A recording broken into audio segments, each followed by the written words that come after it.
Dynamite. Hey, how you guys doing? I'm trying to figure out something. Like, this is more of a somber episode, and we just finished talking about someone else's issues. This is a black issue, so I'm ready to talk about it with a form of passion and compassion. And this is why I use that example. Have I ever been oppressed by the police department? No. Have I ever experienced an injustice where I was harassed or beaten or anything by police? No. But can I sit here as a person of color and acknowledge that those trials and tribulations are real? Therefore, I can vehemently disown and rebuke the police? Absolutely. It's fairly easy. But black people have a very unusual skill, and it's probably because we've been under the microscope for so long, where we can acknowledge when other people are suffering, and we can share our light to give them a platform so that they can speak about their issues.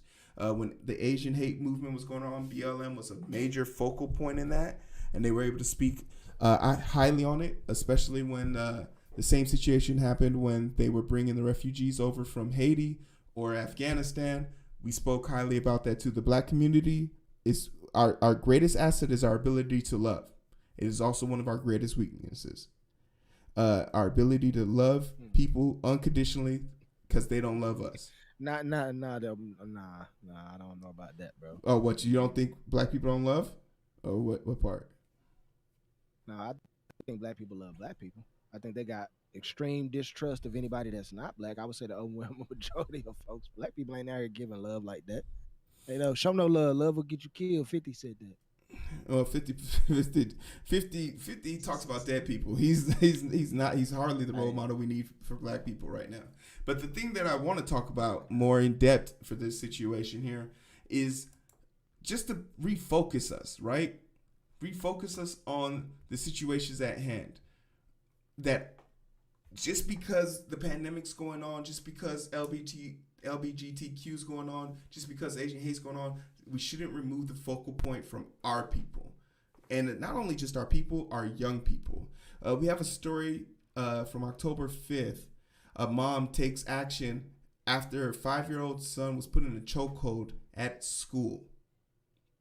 And this one comes deeply because this is a kid from the motherland. Looking at their last name, they're definitely from a different country. And the stark situation here is the things that were allowed to happen to this kid and how he's phrased in this story. Now, I don't know about you, Eric, but ADHD I don't think is a fair diagnosis of a kid. What kid doesn't bounce off the fucking wall? Yeah, that's a problem. How does a 5-year-old have ADHD? Who diagnosed a 5-year-old with ADHD? He's 5 and he's a boy. And I'm not a pediatrician. I'm not a kid, but and this might be some nuanced science, and rightfully so. But I don't think the excuse a kid has too much energy is a reason to have him arrested. What kid doesn't have energy? I could make a kid run a fucking marathon, and if I asked his ass, "Do you want to go get some ice cream?" he's popping up and going to go get some ice cream. Yes. So these words and these verbiage is how they get you to feel from reading this, how they get you to demoralize us a little bit. Oh, he's mentally unstable.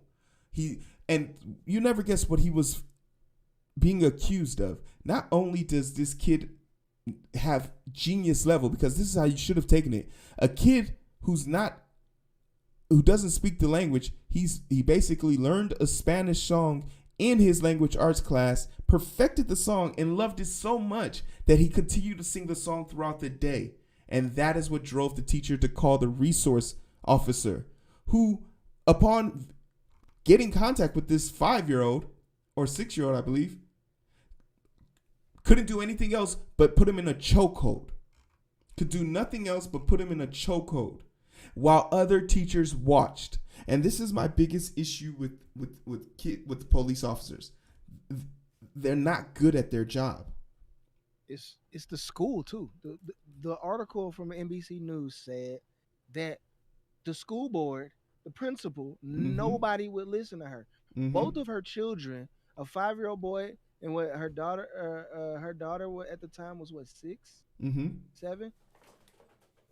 They literally dragged this little girl into a room and left her. They could have done God knows what. We just talked about the Catholic Church.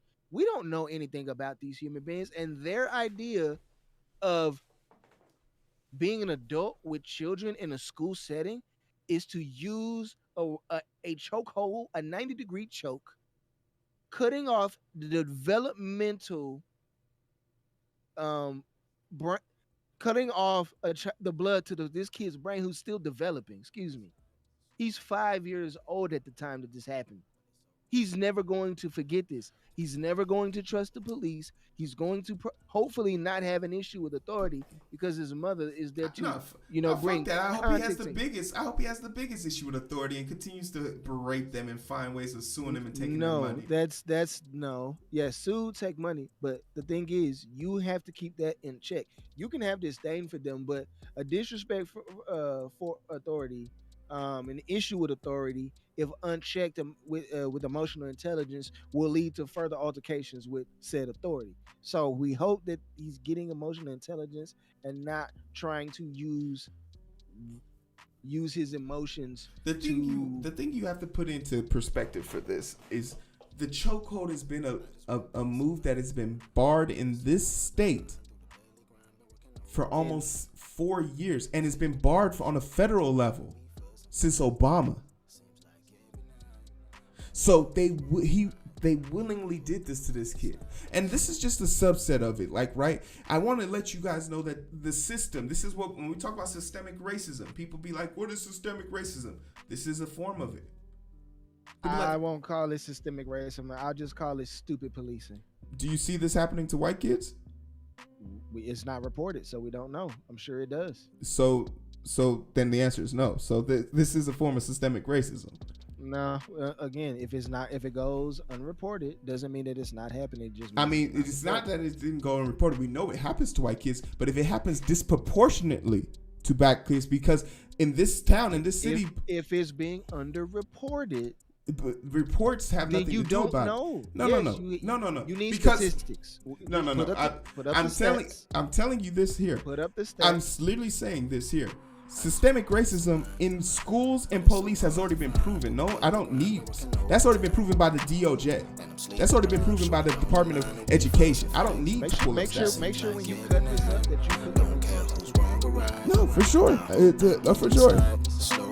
And can catch the vibe, but it's so hard to find through the daily grind. Been working overtime, and I'm sleep deprived. Shorty on my line, and we fuss and fight. Seems like every night. Don't care who's wrong or right. I hope the end is sight. Slow it down and